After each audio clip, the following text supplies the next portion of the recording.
një lidhje familjare, më në themi, gjyshi është marrë me to.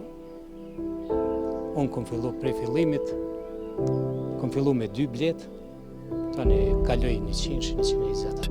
Larg zhurmës së qytetit dhe pranë natyrës së paprekur të Gollakut, gjetëm një copëz qetësie që të rikthente rrënjët e jetës.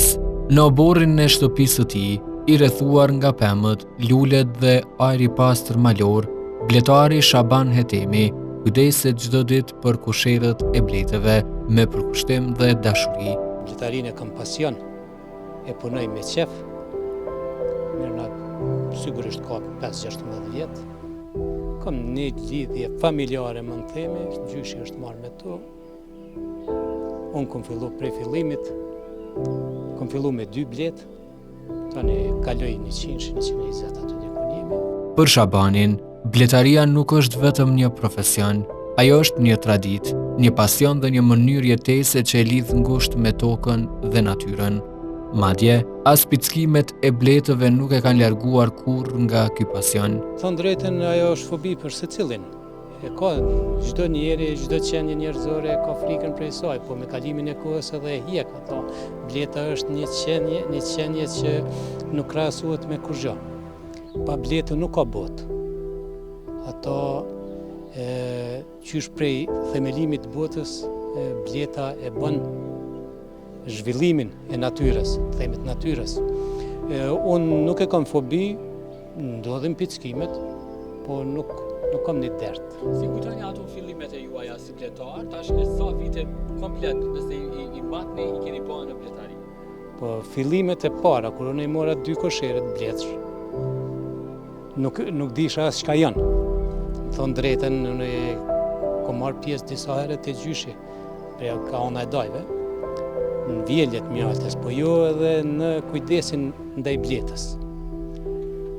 Në atë fillim më kujtohet që marsha sugjerime pe bletarët vjetër, po asnjë nuk isha ai që më tregoi ke çush dohet, kështu që ja nisa vetë me lexu, me mësu, me punë për kushtim, u rrit numri, qoj perenia bereqet, njeri mishnohet me bletën. Nëse e don, e ka pasion, atëherë unë me bletën flas. Flas, kushtimisht ashtu flas me bletën se e njoh edhe më njeh.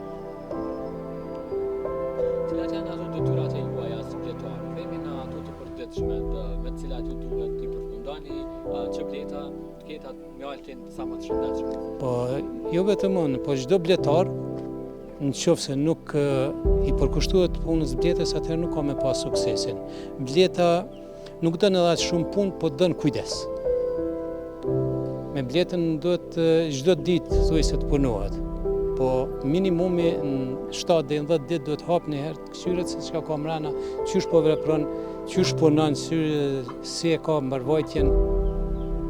Bon edhe disa intervenime nga ne. Këtu tonë është natyra, asesojnë trevat e Gollakut, ki natyrën tamam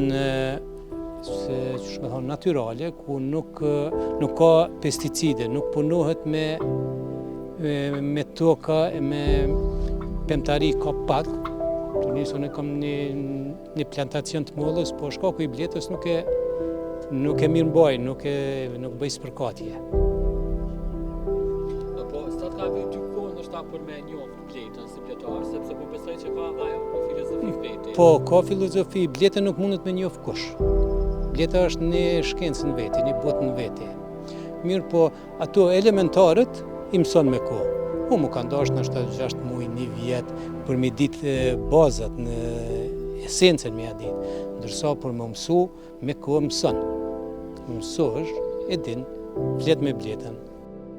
Si në çdo profesion tjetër, edhe bletaria ka sfidat e saj. Megjithatë, Shabani thot se pikërisht këto sfida e kanë bërë më të fortë dhe më këmbgulës në punën e tij. Ka sfida të lloj-llojshme. Nëse ndikon shumë edhe vera, ndikojnë kushtet atmosferike të bleta.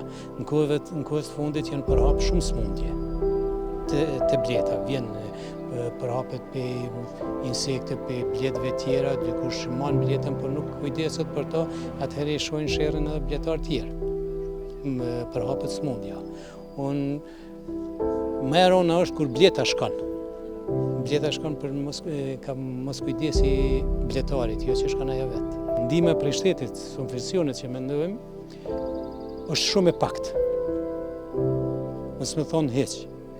Dhe ne, Komuna e Prishtinës na ka bërë subvencione, ndërsa prej ministrit